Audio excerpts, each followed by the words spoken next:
S so ವೀಕ್ಷಕರೇ, welcome back to another video. Bigg Boss ಕಡೆಯಿಂದ ಮತ್ತೊಂದು ಪ್ರೋಮೋ ಅಪ್ಡೇಟ್ ಮಾಡಿದ್ದಾರೆ. ಫಸ್ಟ್ ಪ್ರೋಮೋದು ಜನಕ್ಕೆ ಹೇಗಿದೆ ಅಂತ ನೋಡೋಣ.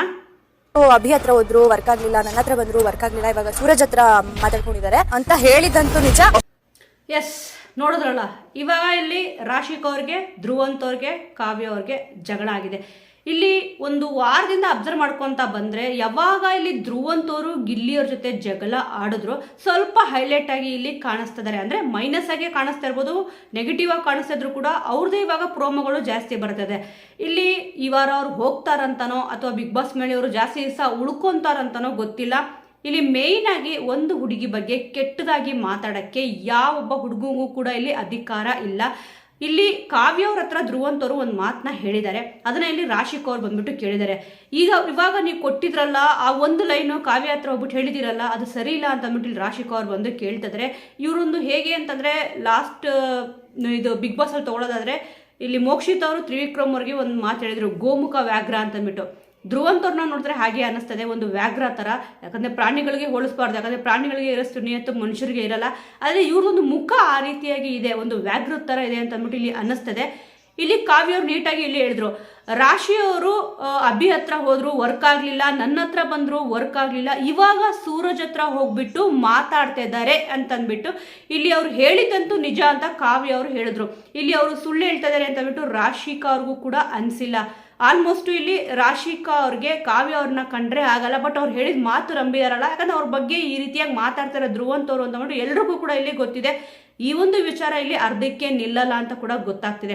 ಒಂದು ಹುಡುಗಿ ಮೇಲೆ ಬ್ಲೇಮ್ ಮಾಡಬೇಕು ಅಂತ ಅಂದರೆ ಬಿಗ್ ಬಾಸ್ ಮನೇಲಿ ಇರೋರೆ ನಾನು ಹೇಳ್ತಿರೋದು, ಏನೋ ಒಂದು ವಿಚಾರಕ್ಕೆ ಇಲ್ಲಿ ಹೇಳಿರ್ತಾರೆ ಅವ್ರ ಕಡೆ ಕೊಡೋಕೋ. ಬಟ್ ಈ ಒಂದು ವಿಚಾರ ನೀವು ಅಬ್ಸರ್ವ್ ಮಾಡಿದ್ರೆ ಇಲ್ಲಿ ರಾಶಿಕಾ ಅವರು ಹೇಳಿದ್ರು, ನನಗೆ ಇಲ್ಲಿ ಧ್ರುವಂತು ಕಾಳು ಹಾಕ್ತಾ ಇದ್ದಾನೆ ಅಂತಂದ್ಬಿಟ್ಟು. ಇದರಲ್ಲಿ ಧ್ರುವಂತ್ ಅವರು ಅವ್ರನ್ನ ಏನು ಅನ್ಕೊಂಡ್ಬಿಟ್ಟಿದಾರೋ ಗೊತ್ತಿಲ್ಲ. ಇಲ್ಲಿ ಹೆಣ್ಮಕ್ಳ ಹತ್ರ ಮಾತಾಡೋಕ್ಕೆ ನನಗೆ ಇಷ್ಟ ಇಲ್ಲ ಅಂತಂದ್ಬಿಟ್ಟು ಇಲ್ಲಿ ಹೇಳಿದ್ರು. ಅದಕ್ಕೆ ಇಲ್ಲಿ ಕಾವ್ಯ ಅವರು ಸರಿಯಾಗೆ ಕೊಟ್ಟರು, ಹೆಣ್ಮಕ್ಳಿಗೆ ನಿಮ್ಮ ಹತ್ರ ಮಾತಾಡೋಕ್ಕೆ ಇಷ್ಟ ಇಲ್ಲ ಅಂತ ಹೇಳಿ ಅಂತಂದ್ಬಿಟ್ಟು ಎಂದ್ರು. ಇಲ್ಲಿ ಆಲ್ಮೋಸ್ಟ್ ಎಲ್ಲ ಹೆಣ್ಮಕ್ಳನ್ನ ನೀವು ಅಬ್ಸರ್ವ್ ಮಾಡ್ಬೋದು, ಎಲ್ಲರ ಹತ್ರನೂ ಎಲ್ಲರೂ ಕೂಡ ಕ್ಲೋಸ್ ಆಗಿ ಇಲ್ಲಿ ಮಾತಾಡ್ತಾ ಇರ್ತಾರೆ, ಒಬ್ಬೊಬ್ಬರ ಹತ್ರ ಒಬ್ಬೊಬ್ರು. ಇಲ್ಲಿ ರಾಶಿಕಾ ಅವರು ಜಾಸ್ತಿ ಸೂರಜ್ ಅವ್ರ ಹತ್ರ ಮಾತಾಡ್ತಾ ಇರ್ತಾರೆ, ರಿಷಾ ಅವರು ಬಂದು ಗಿಲ್ಲಿ ಅವ್ರ ಹತ್ರ ಮಾತಾಡ್ತಾ ಇರ್ತಾರೆ, ಈ ರೀತಿಯಾಗಿ. ಬಟ್ ಧ್ರುವಂತ್ ಅವ್ರ ಹತ್ರ ಯಾರೂ ಕೂಡ ಕ್ಲೋಸ್ ಆಗಿ ಮಾತಾಡಲ್ಲ. ಈ ಒಂದು ಊರಿಗೆ ಬೇಕಂತಂದ್ಬಿಟ್ಟು ಇವರೇ ತಂದಿಟ್ಟಿದ್ದಾರೆ. ಅಂದ್ರೆ ಇಲ್ಲಿ ಒಂದು ಜಗಳ ಆಗ್ಬೇಕು, ನನಗೊಂದು ಸ್ಕ್ರೀನ್ ಸ್ಪೇಸ್ ಬೇಕಲ್ವಾ, ಅಂದ್ರೆ ಜಾಸ್ತಿ ಸ್ಕ್ರೀನ್ ಸಿಗ್ಬೇಕಲ್ವಾ, ಅದಕ್ಕೋಸ್ಕರನೇ ಈ ರೀತಿಯಾಗಿ ಮಾಡಿದ್ದಾರೆ ಧ್ರುವಂತ್ ಅವರು ಅಂತ ಗೊತ್ತಾಗ್ತದೆ. ಯಾವುದೇ ಹೆಣ್ಮಗಳಿಗಾದ್ರೂ ಕೂಡ ಒಳ್ಳೆಯವರಿದ್ರೆ ಅವರು ಈ ರೀತಿಯಾಗಿ ನಿನ್ನ ಬಗ್ಗೆ ಅವನು ಆ ಥರ ಮಾತಾಡ್ತಾ ಇದ್ದಾನೆ ಕೆಟ್ಟದಾಗಿ, ಹುಷಾರಾಗಿರು ಅಂತ ಹೇಳ್ತಾರೆ. ಇಲ್ಲಿ ಕಾವ್ಯ ಅವರು ಕೂಡ ಇಲ್ಲಿ ಅದೇ ಮಾಡಿದ್ದಾರೆ. ಆದರೆ ಕಾವ್ಯ ಅವ್ರಿಗೇನೆ ಇಲ್ಲಿ ಧ್ರುವಂತ್ ಅವ್ರು ಹೇಳ್ತಾರೆ, ತಂದಿಟ್ಬಿಟ್ಟು ಮಜಾ ನೋಡಬೇಡಿ ಅಂತ ಅಂದ್ಬಿಟ್ಟು. ಇಲ್ಲಿ ಸೂರಜ್ ಅವ್ರಿಗೂ ಕೂಡ ಇಲ್ಲಿ ಕೋಪ ಬಂದಿದೆ. ಒಂದು ಹೆಣ್ಣುಡುಗಿ ಹತ್ರ ಹೇಗೆ ಮಾತಾಡಬೇಕು ಹಾಗೆ ಮಾತಾಡು ಅಂತ ಇಲ್ಲಿ ಹೇಳ್ತಿದ್ದಾರೆ. ಮಿಗ್ದವರೆಲ್ಲ ನೀವು ನೋಡ್ಬೋದು, ಇಲ್ಲಿ ಅಶ್ವಿನಿ ಗೌಡರು ನೋಡ್ಕೊಂಡು ಸುಮ್ಮನೆ ಇದ್ದಾರೆ. ಆ ಪ್ರೋಮೋದಲ್ಲಿ ಬಿಟ್ಟಿರೋ ಪ್ರಕಾರ ಇಲ್ಲಿ ಧ್ರುವಂತ್ ಅವ್ರಿಗೆ ಅಶ್ವಿನಿ ಗೌಡರು ಸಪೋರ್ಟ್ ಮಾಡ್ತಾರಲ್ವಾ, ಇಲ್ಲೂ ಕೂಡ ಬಂದ್ಬಿಟ್ಟು ಜಗಳ ಬಿಡಿಸ್ಬೋದಿತ್ತು. ಬಟ್ ಆ ಒಂದು ಕಾರ್ಯ ಅವ್ರು ಮಾಡಿಲ್ಲ. ಇಲ್ಲಿ ಕನ್ನಡ ಪರ ಹೋರಾಟಗಾರ್ತಿ ಅಂತ ಹೇಳ್ತಾರೆ. ಸಣ್ಣ ಪುಟ್ಟ ವಿಚಾರಕ್ಕೂ ಕೂಡ ಇಲ್ಲಿ ಸ್ಟ್ಯಾಂಡ್ ತಗೊಳ್ಳಲ್ಲ. ಏನು ಹೋರಾಟ ಮಾಡ್ತಾರೋ ಇಲ್ಲಿ ಗೊತ್ತಿಲ್ಲ. ಯಾಕಂದ್ರೆ ಒಂದು ಹುಡುಗಿಗೆ ಇಲ್ಲಿ ಅಲ್ಲಿ ಬಿಡಿ ರಕ್ಷಿತ್ ಅವರಂತೂ ಇಲ್ಲ, ಇಲ್ಲಿ ರಾಶಿಕ್ ಅವ್ರು ಇರೋದು. ಯಾಕಂದ್ರೆ ರಕ್ಷಿತ್ ಅವ್ರು ಇದ್ದಿದ್ರು ಕೂಡ ಅವ್ರ ಮೇಲೆ ಏನೋ ಬ್ಲೇಮ್ ಮಾಡಬೇಕು ಅಂದ್ರೆ ಮಾತ್ರ ಅಶ್ವಿನಿ ಗೌಡ ಅವ್ರು ಬರೋದು. ಯಾರ್ಗಣ ಹೆಣ್ಮಕ್ಳಿಗೆ ಏನೋ ಅವಮಾನ ಆಗ್ತಿದೆ ಅಂತ ಬಂದ್ರೆ ಇಲ್ಲಿ ಅಶ್ವಿನಿ ಗೌಡ ಅವರಂತೂ ಇಲ್ಲಿ ನಿಂತ್ಕೊಳ್ಳಲ್ಲ. ಇಲ್ಲಿ ಕಾವ್ಯ ಅವರೇ ಸ್ವಲ್ಪ ಮಾತಾಡ್ತಿದ್ದಾರೆ, ಇಲ್ಲಿ ರಾಶಿಕ್ ಅವರು ಕೂಡ ಇಲ್ಲಿ ಏಕವಚನದಲ್ಲಿ ಮಾತಾಡ್ತಿದ್ದಾರೆ. ಎಂಥವ್ರಿಗೆ ಆದ್ರೂ ಕೂಡ ಟ್ರಿಗರ್ ಆಗೇ ಆಗುತ್ತೆ ಈ ಒಂದು ವಿಚಾರ. ಇಲ್ಲಿ ಒಂದು ಹುಡುಗ ಬಂದು ಈ ರೀತಿಯಾಗಿ ಹೇಳಿದ್ರೆ ಅಂದ್ರೆ ಒಬ್ಬೊಬ್ರು ಫಸ್ಟ್ ಅಭಿ ಹತ್ರ ಹೋದ್ರು ವರ್ಕ್ ಆಗ್ಲಿಲ್ಲ ಅಂತ ಹೇಳ್ತಿದ್ದಾರೆ. ನೋಡಿ, ಅಭಿ ಹತ್ರ ಅಂದ್ರೆ ಅಭಿಷೇಕ್ ಅವ್ರ ಹತ್ರ ಹೋದಾಗ ರಾಶಿಕಾ ಫಸ್ಟ್ ಅಭಿಷೇಕ್ ಅವ್ರ ಹತ್ರ ಕ್ಲೋಸ್ ಆಗಿದ್ರಂತೆ, ಅಲ್ಲಿ ವರ್ಕ್ ಆಗ್ಲಿಲ್ಲಂತೆ. ಏನು ವರ್ಕ್ ಆಗ್ಲಿಲ್ಲ ಏನೋ ಹೇಳ್ತಾರಲ್ಲ, ಅವ್ರ ಮನ್ಸಿಗೆ ಹೇಗೆ ಬರುತ್ತೆ ಹಾಗೆ ಆಟ ಆಡ್ತಿದ್ದಾರೆ. ಬಿಗ್ ಬಾಸ್ ಮನೇಲಿ ಅವರೊಬ್ಬರೇ ಸಾಚ, ಅಂದರೆ ಧ್ರುವಂತ್ ಅವರೊಬ್ಬರೇ ಸಾಚ, ಮಿಕ್ತವರೆಲ್ಲ ಬೇರೆ ರೀತಿ ಅಂತ ಹೇಳ್ತಾರಲ್ಲ ಆ ರೀತಿಯಾಗಿ ಅನ್ಕೊಂಡ್ಬಿಟ್ಟಿದ್ದಾರೆ ಅಂತ ಕಾಣಿಸುತ್ತೆ. ಇಲ್ಲಿ ಅವರು ಬೆಳಿಗ್ಗೆ ಕೊಟ್ಟಾಗ ಒಂದು ಮೆಣಸಿನ್ಕಾಯಿ ಟಾಸ್ಕ್ ಕೊಟ್ಟಿದ್ರು, ತಿನ್ನಿಸ್ಬೇಕು ಅಂತಂದ್ಬಿಟ್ಟು, ಯಾರು ವಿಷ ಕಾರ್ತಾರೆ ಅಂತಂದ್ಬಿಟ್ಟು ಏನೋ ಕೊಟ್ಟಿದ್ರು ಆ ಒಂದು ಕಾನ್ಸೆಪ್ಟು.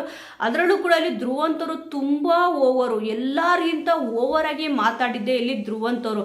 ಏನಕ್ಕೆ ಅಂತಂದರೆ ಇಲ್ಲಿ ಇವರು ರಕ್ಷಿತ್ ಅವರು ವಿಷ ಕಾರ್ತಾರೆ ಅಂತ ಹೇಳಿದ್ರು, ಇಲ್ಲಿ ಇವರು ವಿಷ ಕಾರ್ತಿದ್ದಾರೆ. ಯಾರೂ ಕೂಡ ಅಂದರೆ ಅವರು ಒಬ್ಬಂಟಿಯಾಗಿ ಧ್ರುವಂತ್ ಅವರು ಒಬ್ಬಂಟಿಯಾಗಿ ಹೋರಾಟ ಮಾಡ್ತಾ ಇದ್ದಾರಂತೆ. ಯಾರ ಹತ್ರನೂ ಹೋಗಿ ಗ್ರೂಪಿಸಮ್ ಮಾಡ್ತಾ ಇಲ್ವಂತೆ, ಮಿಗ್ದವ್ರು ಎಲ್ಲರೂ ಕೂಡ ಇಲ್ಲಿ ಗ್ರೂಪಿಸಮ್ ಮಾಡ್ತಾ ಇದ್ದಾರಂತೆ. ಧ್ರುವಂತ್ ಅವ್ರನ್ನ ತುಳಿಯೋಕ್ಕೆ ಎಲ್ಲರೂ ಕೂಡ ಇಲ್ಲಿ ಟ್ರೈ ಮಾಡ್ತಾ ಇದ್ದಾರಂತೆ. ಆ ಒಂದು ಕೆಲಸ ನಿಮ್ಮ ಯಾರ ಕೈಲೂ ಆಗಲ್ಲ, ನಾನು ಒಬ್ಬನೇ ಇಲ್ಲಿ ಆಟ ಆಡಿ ಇಷ್ಟು ದಿವಸದವರೆಗೂ ಇಲ್ಲಿ ನಿಂತಿರೋದು, ಜನಗಳು ನನಗೆ ವೋಟ್ ಮಾಡಿದ್ದಾರೆ, ಸಪೋರ್ಟ್ ಮಾಡಿದ್ದಾರೆ, ಅದಕ್ಕೆ ನಾನು ಇಲ್ಲಿರೋದು ಇವತ್ತ ಅಂತ ಇಲ್ಲಿ ಹೇಳ್ಕೊತಿದ್ದಾರೆ. ಆದರೆ ಅವ್ರಿಗೆ ಇಲ್ಲಿ ಜನಗಳು ವೋಟ್ ಮಾಡ್ತಾ ಇದ್ದಾರೋ ಯಾರು ವೋಟ್ ಸಪೋರ್ಟ್ ಮಾಡ್ತಿದಾರೋ ನಿಜವಾಗ್ಲೂ ಕೂಡ ಇಲ್ಲಿ ಗೊತ್ತಿಲ್ಲ. ಚಂದ್ರಪ್ರಭು ಅವ್ರಿಗಿಂತ ಇಲ್ಲಿ ಧ್ರುವಂತವ್ರಿಗೆ ಜಾಸ್ತಿ ವೋಟ್ ಬಿದ್ದಿದೆ ಅಂತಂದ್ರೆ ನನಗೇನೋ ಆ ರೀತಿ ಅನ್ಸಲ್ಲ. ಇವ್ರು ಹೋಗಿದ್ರೇನೆ ಚೆನ್ನಾಗಿರೋದು. ಇನ್ನೊಬ್ರು ಹುಡುಗಿ ಬಗ್ಗೆ, ಯಾಕಂದ್ರೆ ಈ ರೀತಿಯಾಗಿ ಒಬ್ರಿಂದ ಒಬ್ರ ಹತ್ರ ಹೋದ್ರು ಅಂತ ಅಂದ್ರೆ ಅದು ಯಾವ ರೀತಿ ಅರ್ಥ ಬರುತ್ತೆ. ನಿಜವಾಗ್ಲೂ ಕೂಡ ಈ ಒಂದು ವಿಚಾರ ಇಲ್ಲಿಗೆ ನಿಲ್ಲಂಗೆ ಕಾಣಲ್ಲ, ನಿಲ್ಲೂಬಾರ್ದು. ಯಾಕಂದ್ರೆ ಪ್ರತಿಯೊಬ್ಬರಿಗೂ ಕೂಡ ಒಂದು ಘನತೆ ಗೌರವ ಅಂತ ಇದ್ದೇ ಇರುತ್ತೆ. ಇಲ್ಲಿ ಕಿಚ್ಚ ಸುದೀಪ್ ಸರ್ ಕೂಡ ಇಲ್ಲಿ ಅದನ್ನೇ ಹೇಳಿದ್ದು, ಬಟ್ಟೆ ವಿಚಾರ ಬಂದಿತ್ತರ ಒಂದು ಟಾಸ್ಕ್ ಆದಾಗ ಅವಾಗ ಇಲ್ಲಿ ನಾವು ಅವ್ರದ್ದೊಂದು ಘನತೆ ಗೌರವ ಹಾಳಾಗಕ್ಕೆ ಬಿಡಲ್ಲ ಅಂತ ಇಲ್ಲಿ ಹೇಳಿದ್ರು. ಇಲ್ಲಿ ಈ ಒಂದು ವಿಚಾರ ಚರ್ಚೆ ಆಗ್ಲೇಬೇಕು. ಧ್ರುವಂತವ್ರು ಅವರು ಇಲ್ಲಿ ಹೀರೋ ಅನ್ಕೊಂಡ್ಬಿಟ್ಟಿದ್ದಾರೆ ಬಿಗ್ ಬಾಸ್ ಮನೆಯಲ್ಲಿ. ಇವಾಗ ಮೆಣಸಿನ್ಕಾಯಿ ಜಾಸ್ತಿ ಇಲ್ಲಿ ತಿನ್ಸಿದ ಯಾರಿಗೆ ಅಂತಂದ್ರೆ ಧ್ರುವಂತವ್ರಿಗೆ. ಎಲ್ಲರೂ ಕೂಡ ಇಲ್ಲಿ ಸ್ವಲ್ಪ ಜಾಸ್ತಿ ಜನ ತಿನ್ಸಿದ್ರು ಅಂದ್ರೆ ಇವ್ರು ವಿಷ ಕಾರ್ತಾರೆ ಅಂತ ನೋಡು. ಅದಕ್ಕೆ ಇಲ್ಲಿ ಅವರು ಸಮರ್ಥನೆ ಮಾಡ್ಕೊಂತಿದ್ದಾರೆ. ಎಲ್ಲರೂ ತಿನ್ಸಿದ್ರು ಅಂದ್ರೆ ನಾನು ಎಷ್ಟು ಚೆನ್ನಾಗಿ ಆಟ ಆಡ್ತಿದ್ದೀನಿ, ನಾನು ಒಬ್ಬನೇ ಬಿಗ್ ಬಾಸ್ ಮೇಲೆ ತುಂಬಾ ಚೆನ್ನಾಗಿ ಆಟ ಆಡ್ತಿರೋದು ಅಂತ ಕೂಡ ಇಲ್ಲಿ ಹೇಳ್ಕೊಂಡ್ರು. ಆದ್ರೆ ಈ ಒಂದು ವಿಚಾರ ಇದೆಯಲ್ಲ, ಇದು ತುಂಬಾನೇ ಸೆನ್ಸಿಟಿವ್ ವಿಚಾರ. ಒಂದು ಹುಡುಗಿ ಒಬ್ಬರಿಂದ ಬಿಟ್ಟು ಒಬ್ಬರಿಗೆ ಇಲ್ಲಿ ಹೋದ್ಲು ಅಂತ ಅಂದ್ರೆ ಫಸ್ಟ್ ಅಭಿ, ಆ ನಂತರ ಇಲ್ಲಿ ನನ್ನ ಹತ್ರ ಅದೇ ಧ್ರುವಂತರ ಹತ್ರ ಹೋಗ್ಬಿಟ್ಟು ಇಲ್ಲಿ ಮಾತಾಡೋದಂತೆ ವರ್ಕ್ ಆಗಿಲ್ಲ ಅಂತ ಅಂದ್ಬಿಟ್ಟು ಹೇಳಿದ್ರು. ಏನ್ ವರ್ಕ್ ಆಗ್ಬೇಕು? ಆ ನಂತರ ಇಲ್ಲಿ ಸೂರಜ್ ಅವ್ರ ಹತ್ರ ಹೋದ್ರು ಅಂತ ಅಂದ್ಬಿಟ್ಟು ಇಲ್ಲಿ ಧ್ರುವಂತವ್ರು ಕಾವ್ಯ ಅವ್ರ ಹತ್ರ ಹೇಳಿದಾರಂತೆ. 100% ಇವ್ರು ಹೇಳೇ ಹೇಳಿರ್ತಾರೆ. ಕಾವ್ಯ ಅವ್ರಿಗಂತೂ ಇಲ್ಲಿ ಬೇಕಂತ ಅಂದ್ಬಿಟ್ಟು ಧ್ರುವಂತವ್ರ ಮೇಲೆ ಒಂದು ಯಾವುದೇ ಒಂದು ಪರ್ಸನಲ್ ಅಟ್ಯಾಕ್ ಅಂತೂ ಇಲ್ಲಿ ಮಾಡ್ತಿಲ್ಲ. ಇಲ್ಲಿ ಧ್ರುವಂತವ್ರು ಯಾಕೆ ಈ ರೀತಿ ಹೇಳಿದ್ರು ಅಂತ ಅಂದ್ಬಿಟ್ಟು ನೋಡಬೇಕಿದೆ. ಈ ಒಂದು ವೀಕೆಂಡ್ ಅಲ್ಲಿ ಪ್ರಸಾರ ಆಗಿ ನಿಜವಾಗ್ಲೂ ಇದಕ್ಕೆ ನ್ಯಾಯ ಒದಗಿಸಲೇಬೇಕು ಅಂತ ಅಂದ್ಬಿಟ್ಟು ನನ್ನ ಒಂದು ಒಪಿನಿಯನು. ಹೆಣ್ಮಕ್ಳ ಬಗ್ಗೆ ಗಂಡು ಮಕ್ಳು ಈ ರೀತಿಯಾಗಿ ಮಾತಾಡಿದ್ರೆ ಯಾವ ರೀತಿ ಪೋಟ್ರೆ ಆಗುತ್ತೆ.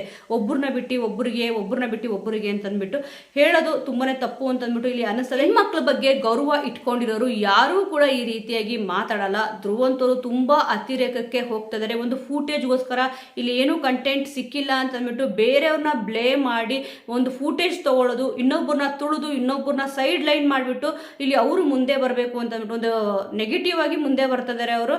ಇದು ಒಳ್ಳೇದಲ್ಲ ಅಂತಂದ್ಬಿಟ್ಟು ನನ್ನ ಒಂದು ಒಪಿನಿಯನ್. ಸದ್ಯ ಈ ಒಂದು ಪ್ರೋಮೋ ನೋಡಿ ನನಗನ್ಸಿದ್ದೇನಪ್ಪ ಅಂತಂದ್ರೆ ತುಂಬಾ ಓವರ್ ಆಗಿ ಇಲ್ಲಿ ಆಡ್ತಾ ಇದ್ದಾರೆ. ಇಲ್ಲಿ ರಿಷಾ ಅವರು ಕಿರ್ಚಾಡಿ ಕೂಡ ಹೊಡೆದಾಡಿ ಕೂಡ ಬಿಗ್ ಬಾಸ್ ಮೇಲೆ ಇದ್ದಾರೆ ಅಂತಂದ್ರೆ ನಾನು ಕೂಡ ಹೇಗಾದ್ರೂ ಆಟ ಆಡಿ ಬಿಗ್ ಬಾಸ್ ಮೇಲೆ ಉಳಿಲೇಬೇಕು ಅಂತಂದ್ಬಿಟ್ಟು ಕಂಟೆಂಟ್ಗೋಸ್ಕರ ಈ ರೀತಿಯಾಗಿ ರಾಶಿಕಾ ಅವ್ರ ಮೇಲೆ ಬ್ಲೇಮ್ ಮಾಡ್ತಾ ಇರಬಹುದು ಅಂತಂದ್ಬಿಟ್ಟು ನನ್ನ ಒಂದು ಒಪಿನಿಯನ್.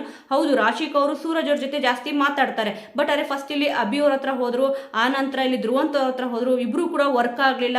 ಆ ನಂತರ ಇಲ್ಲಿ ಸೂರಜ್ ಅವ್ರ ಹತ್ರ ಹೋದ್ರು ಅಂತಂದ್ರೆ ಇದನ್ನ ನಾನು ಕೂಡ ಒಪ್ಪಲ್ಲ. ಫಸ್ಟ್ ಇಲ್ಲಿ ಮಂಜು ಭಾಷಿಣಿ ಅವ್ರ ಜೊತೆ ತುಂಬಾನೇ ಕ್ಲೋಸ್ ಆಗಿದ್ರು ರಾಶಿಕಾ ಅವರು. ನಂತರ ಇಲ್ಲಿ ಸ್ಪಂದನಾ ಅವ್ರ ಜೊತೆ ಜಾಸ್ತಿ ಕ್ಲೋಸ್ ಆದ್ರು. ಇಲ್ಲಿ ಎಲಿಮಿನೇಷನ್ ಆಯ್ತು, ಮಂಜು ಭಾಷಿಣಿ ಅವರು ಹೊರಗಡೆ ಬಂದ್ರು.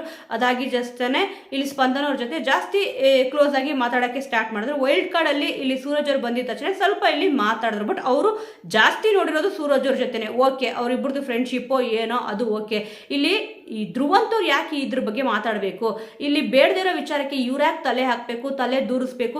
ಇಲ್ಲಿ ಗಿಲ್ಲಿ ನಟ ಅವ್ರಿಗೆ ಹೇಳ್ತಾರೆ, ಇಲ್ಲಿ ಬೇಡದಿರೋ ವಿಚಾರನ ನೀನು ತಗೊಂಡು ಮಾತಾಡ್ತೀಯಾ, ಬೇಡದಿರೋ ಕಡೆಯಲ್ಲಿ ಮೂಗ್ ತೋರಿಸ್ತೀಯಾ, ಬೇಡದಿರೋ ಕಾಮಿಡಿ ಮಾಡ್ತೀಯಾ, ಅತಿರೇಕ ಮಾತಾಡ್ತೀಯಾ ಅಂತಂದ್ಬಿಟ್ಟು. ಇಲ್ಲಿ ಅತಿರೇಕವಾಗಿ ಮಾತಾಡ್ತಿರೋದು ಯಾರು? ಮತ್ತೆ ಇಲ್ಲಿ ಊಸರುವಳ್ಳಿ ತರ ಇಲ್ಲಿ ಆಡ್ತಿರೋದು ಯಾರು?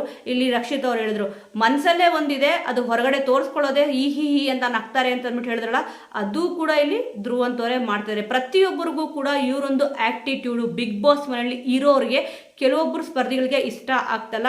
ಕರ್ನಾಟಕದ ಜನತೆಗಂತೂ ಇಲ್ಲಿ ಸ್ವಲ್ಪ ಜನಕ್ಕೆ ಇಷ್ಟ ಆಗ್ತಲ್ಲ ಅಂತ ಅಂದ್ಬಿಟ್ಟು ಗೊತ್ತಾಗ್ತದೆ. ಬಟ್ ಆದರೂ ಕೂಡ ಇವ್ರು ಯಾಕೆ ಬಿಗ್ ಬಾಸ್ ಮನೆಯಲ್ಲಿ ಉಳ್ಕೊಂಡಿದ್ದಾರೆ ಇನ್ನೂ ಅನ್ನೋದೇ ಒಂದು ಡೌಟ್ ಆಗಿದೆ.